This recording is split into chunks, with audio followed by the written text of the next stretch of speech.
Continuación del Santo Evangelio según San Lucas. En aquel tiempo iba Jesús a una ciudad llamada Naín, e iban con él sus discípulos y gran muchedumbre. Cuando se acercó a la puerta de la ciudad, he aquí que sacaban a enterrar a un joven, hijo único de su madre, que era viuda, e iba con ella gran acompañamiento de gente de la ciudad. Así que la vio el Señor, movido a compasión, le dijo: no llores. Acercóse y tocó el féretro, y los que lo llevaban se detuvieron, y dijo: joven, contigo hablo, levántate. Y el que estaba muerto se sentó y comenzó a hablar, y le entregó a su madre. Quedaron todos atemorizados y engrandecían a Dios, diciendo: un gran profeta ha surgido entre nosotros, y Dios ha visitado a su pueblo. Pueden tomar asiento. La epístola está tomada del apóstol San Pablo a los Gálatas. Hermanos, si vivimos en espíritu, obremos conforme al espíritu. No codiciemos gloria vana con mutuas rivalidades y envidias. Hermanos, si alguno fuere sorprendido en algún delito, vosotros que sois espirituales, amonestadle con espíritu de blandura, considerando que tú también puedes ser tentado. Llevad los unos las cargas de los otros, y así cumpliréis plenamente la ley de Cristo. Porque si alguno piensa de sí que es algo, siendo como es nada, engáñase él mismo.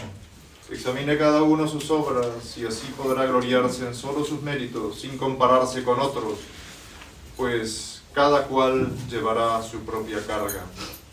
El que se instruye en la palabra de Dios, asista con sus bienes en todo el que le enseña. No os engañéis, de Dios nadie se burla, pues lo que el hombre sembrare, eso cosechará. Y así el que siembra en su carne, de la carne cosechará corrupción, mas el que siembra en el Espíritu, del Espíritu cosechará vida eterna. No nos cansemos, pues, de obrar el bien, y a su tiempo cosecharemos, si no desfallecemos.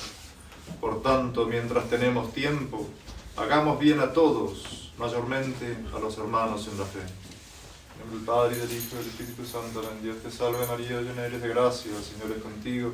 Bendita tú eres entre todas las mujeres, y bendito es el fruto de tu vientre, Jesús. Santa María, Madre de Dios, ruega por nosotros pecadores, ahora y en la hora de nuestra muerte. En el Evangelio de hoy tenemos la resurrección del hijo de la viuda de Naín. Cuán importante es entender las profundidades de los ejemplos que nos pone nuestro Señor Jesucristo, los milagros que Él hacía en la historia que nos narra el Evangelio. No era solamente para el milagro en sí que se producía ahí, sino que también encerraban una enseñanza profundísima, un símbolo, una figura. Y vemos en la resurrección de este joven hijo único de su madre y esta viuda, un símbolo de lo que es el pecado. No porque este joven haya sido pecador, sino que nuestro Señor Jesucristo, al resucitarlo, quiere enseñarnos lo que es la muerte del alma y la resurrección para lo que es su madre viuda, que es en este caso el símbolo de la iglesia. En el Evangelio se nos narra que el joven empezó a hablar, y esto simboliza que la persona que está muerta en el pecado mortal no puede hablar de las cosas de Dios. Siempre es bueno hacer comparaciones con respecto a la vida del cuerpo. Así el cuerpo, el ser humano, es un compuesto de alma y cuerpo, y cuando se separa el alma, lo que queda es un cadáver. Ya no hay un ser humano, queda el cadáver de lo que alguna vez otrora fuera un ser humano. Pero el alma es la vida del cuerpo, y la vida del alma es la gracia. Así como el alma es la vida del cuerpo, la vida del alma es la gracia, es decir, la inhabitación de la Santísima Trinidad en el alma de aquel que está en gracia, es decir, en amistad con Dios. Y la del alma que está en gracia es aquella que no tiene ningún pecado mortal en ella. Y si los ha tenido, los ha confesado y ha permanecido en ese estado de gracia. Así como cuidamos tanto nuestro cuerpo mortal, sabiendo que algún día se va a morir porque es parte de la naturaleza humana, de la naturaleza caída, no de lo que pensó Dios al crearnos, pero sí de la situación del hombre caído en pecado, que todos vamos a morir, y así todo, cómo cuidamos al cuerpo, comiendo sano, durmiendo lo necesario, cubriéndolo contra el frío, etcétera, etcétera, y hasta a veces de manera en demasía para un cuerpo corruptible, y aún las veces suponiendo un pecado, porque cuidamos demasiado, como dice San Pablo en la epístola, aquel que siembra de la carne cosechará corrupción. Y muchas veces hacemos esos cuidados del cuerpo con vanidad para parecer más bellos, más lindos a la sociedad, y con eso muchísima vanidad.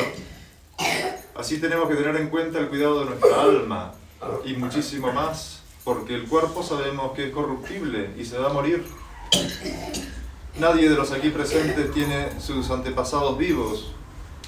Ninguno de ellos ha vivido más de 100 años. ¿Cuánto nos resta a nosotros por vivir? Ese es nuestro cuerpo. Nuestro cuerpo nos fue dado como un instrumento para el alma, para lograr la salvación del alma, para que ese alma no muera. Y si muere, si tiene la desgracia de morir por algún pecado mortal, no permanecer en ese pecado mortal, no acostumbrarse a convivir con la muerte del alma. Santa Teresa de Ávila decía que es tan espantoso el espectáculo de un alma en pecado mortal, es decir, de un alma muerta, que si tuviéramos la gracia de poder verla con los ojos del cuerpo, nadie caería en pecado mortal. Esa es la muerte del alma. Entonces, así como cuidamos tanto nuestro cuerpo de carne, ¿cómo es que no cuidamos la salud de nuestra alma? Si seguimos dietas insoportables para conservar la figura del cuerpo, que de acá a unos años va a estar en un cajón pudriéndose, ¿cómo no vamos a cuidar el alma, que es la que fue creada por Dios? Y sí, tiene comienzo, pero no va a tener fin, porque el alma es eterna. ¿Cómo no nos vamos a ocupar de ello? Vemos que nuestro Señor Jesucristo resucita el joven y lo primero que hace el hombre este joven es comenzar a hablar. Y es lo que deberíamos hacer nosotros, hablar de las cosas de Dios, glorificarlo, darle gracias por todos los dones recibidos, por tener la gracia de vivir un día más para poder alabarlo y darle gracias y fructificar. Fijémonos también en el resto de la liturgia del día de hoy. En la secreta, por ejemplo, dice: tus sacramentos, Señor, nos guarden y defiendan siempre contra los asaltos del demonio. Nuestro Señor Jesucristo pensó todo para nuestra salud. Creó los sacramentos para que nos ayudaran a la consecución de nuestro último fin, para la salud y vida del alma. En la comunión de la misa de hoy nos dice: el pan que yo daré es mi carne por la vida del mundo. Para alimento de nuestra alma, Jesús, nuestro Señor, se quedó con nosotros, para que alimentemos nuestra alma con la Sagrada Eucaristía y para que no desfallezcamos en el camino a la eternidad. En la poscomunión se reza que la virtud de este don celestial de la Santa Comunión, Señor, se adueñe de nuestras almas y de nuestros cuerpos, para que no sea nuestro propio sentir, sino tu gracia quien dirija constantemente nuestras acciones. ¿Cómo debemos aprovechar de los sacramentos? Pues fueron hechos por nuestro Señor Jesucristo para ayudarnos a salvar nuestra alma. Es la dieta del alma, es el cuidado de nuestra alma. Así como tanto nos cuidamos de la salud de nuestro cuerpo, ¿cómo no vamos a cuidar la salud de nuestra alma? Recibiendo los sacramentos, fortaleciéndonos con la Sagrada Comunión, limpiando nuestra alma con la Santa Confesión, tratando de conservar la pureza que hemos adquirido el día de nuestro bautismo, que hemos manchado tan culpablemente por nuestros pecados, que tan liberalmente Jesucristo instituyó el sacramento de la confesión para que limpiemos esos pecados después del bautismo, pero insistiendo siempre en que esos pecados deben ser confesados con dolor, que deben de ser confesados con propósito de nunca más cometerlos.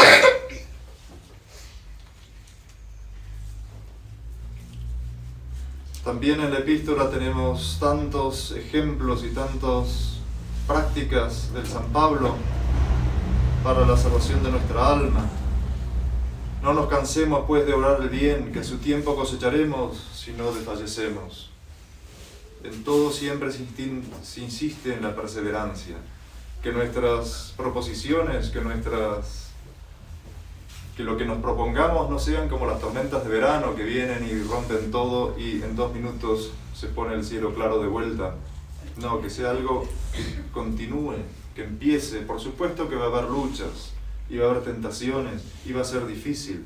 Y esa es la vida del hombre sobre la tierra, milicia. Y la milicia hay que estar todo el tiempo practicando.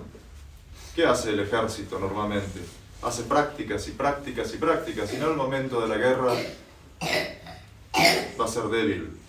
Y nuestra práctica es la lucha contra nuestro triple enemigo, el mundo, el demonio y nuestra propia carne.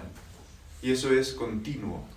Si hoy estamos de pie, dice San Pablo, cuidemos, no caigamos, porque el diablo anda como león rugiente buscando a quien devorar, al cual hay que resistirle fuertes en la fe, dice el apóstol San Pedro. Y esa es la vida del cristiano, continua lucha contra los enemigos del alma y continua actos de amor de Dios, actos de caridad. Fuimos creados por el amor de Dios, para el amor de Dios. Entonces, practiquemos ese amor de Dios con nuestra vida del día a día, santa, la práctica de las virtudes, recepción de los sacramentos, el rezo del Santo Rosario, y haciendo, como echando leña a ese fuego del santo amor de Dios, para que otros también, viendo ese calor de nuestro amor de Dios, se conviertan y seamos aquellas palabras que dijo nuestro Señor Jesucristo: vine a echar fuego al mundo, y ¿qué más quiero sino que arda? Y ese es el fuego del amor de Dios. El verdadero amor de caridad es amarlo a Él y tratar de que todos los habitantes del mundo lo amen también. Y la mejor forma de predicar, de amar a Dios y que otros se conviertan, es amándolo y convertirme a mí mismo primero. Si yo no amo a Dios, si yo no me convierto primero, ¿cómo quiero convertir a los otros?